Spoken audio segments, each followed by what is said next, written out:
Ayan, magandang umaga po sa inyong lahat. Nandito na po tayo sa pinakaabangang parte ng Chikahang Pangkalusugan at makakasama po natin si Dr. Angela Maria Birinquillo, ang Head ng Strategic Management for Health Development Division ng DOH Bicol CHD. At ngayong buwan po ng Setyembre ay ipinagdiriwang natin ang World Patient Safety at nagkaroon po tayo ng mga aktibidad para po ipakita ang suporta at mabigyang diin ang importansya ng patient safety. At nandito po ulit tayo kasama si Dr. Rimpilio para po magbigay ng dagdag kaalaman patungkol po sa patient safety. Magandang araw po sa inyo, Doc. Good morning po, ma'am. Good morning, Ma'am Nicole. Para po sa una po nating katanungan, ano nga po ba yung ibig sabihin ng patient safety?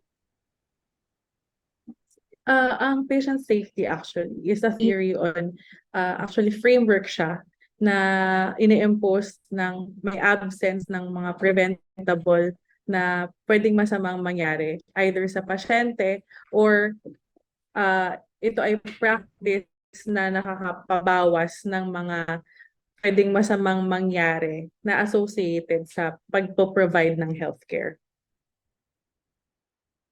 Yan po yung mga framework po pala siya na or guide po na sinusunod ng uh, mga nasa hospital po, ano po.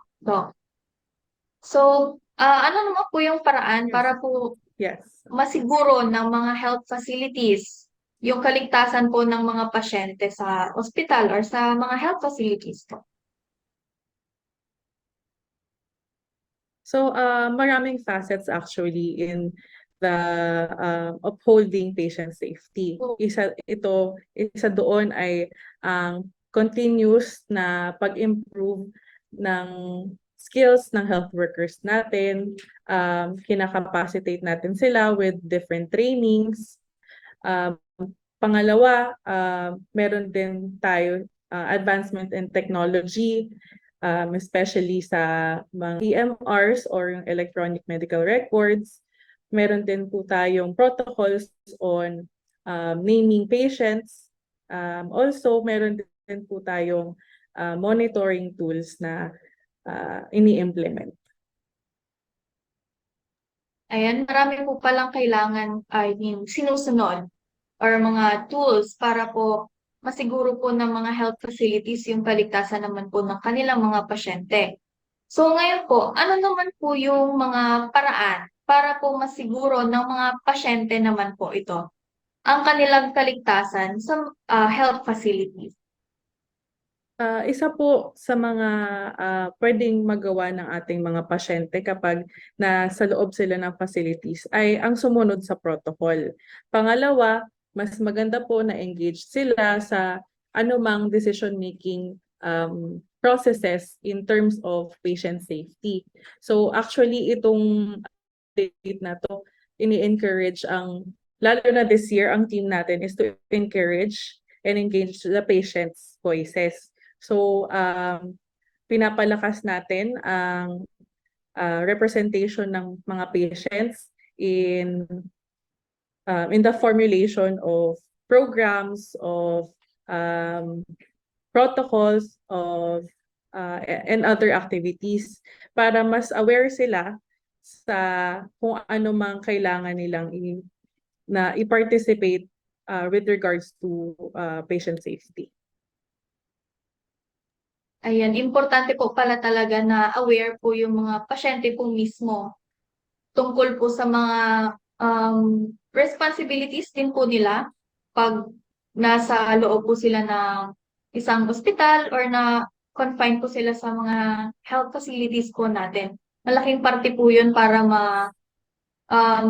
monitor or ma-ensure po natin yung kaligtasan din po nila. Meron din po silang participation na ginagawa para po dito. Ayan. So, nabanggit niyo po kanina, meron po tayong monitoring na ginagawa para po masiguro yung safety ng mga pasyente. So, anong klase or paano po yung pag-monitor na ginagawa para po sa patient safety sa mga ospital o sa mga health facilities po natin.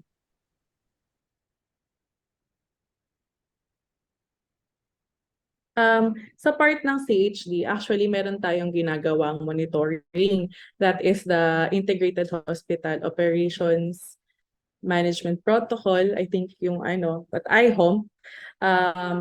Kasama nito ang infection prevention control. So monitoring tool to on different facets ng hospital. Can involve yung mismong process nila, documentation, yung governance. So marami siya actually mga tawag mo dito, criteria na they have to go through review. Ito ay ginagawa every 3 years per hospital.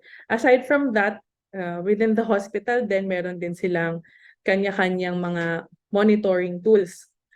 As simple as a checklist actually is a monitoring tool, especially sa mga patients going under surgery. Meron tayong format niyan ng checklist sa identification ng patient, kung anong procedure, what type, kung may part ba ng body, is it left, right arm or leg, ear, kung anong date ng operation, anong type of operation, sino ang involved, at sino ang most probably kung sino ang din ang mga nag-handle nitong case. So madami actually mga monitoring tools na ini-implement within the hospitals. As I said, as a simple checklist can already make a difference in ensuring patient safety.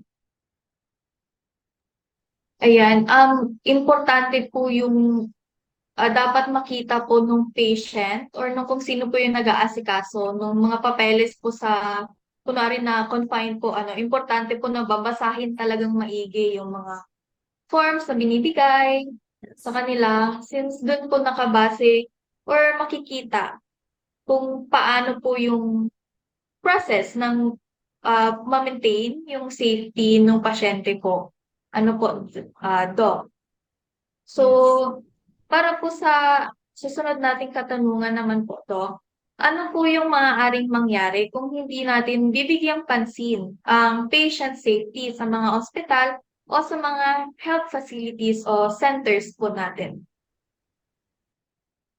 So actually ano lang yan eh. It's either yung hindi natin pagsunod ng patient safety can result into a minor disturbance within the process or it can lead to death.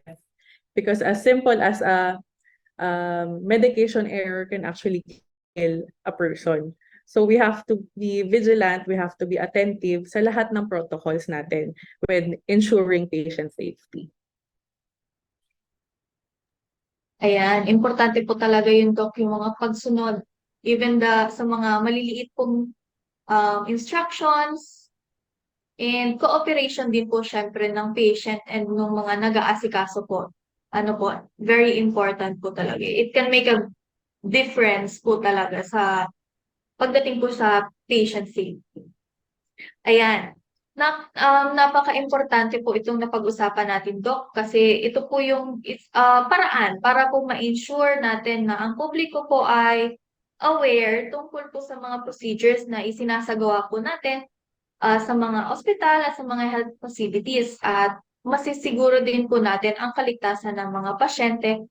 At ito din po ay isang way para mas pagkatiwalaan po tayo ng general public, ng mga patients po natin tungkol po sa kanilang kalusugan, sa kanilang safety sa loob ng mga ospital at health facilities. Ayan. Abangan po ang pagbabalik ng Chikahang Pangkalusugan para po sa karagdagang impormasyon patungkol pa po sa patient safety.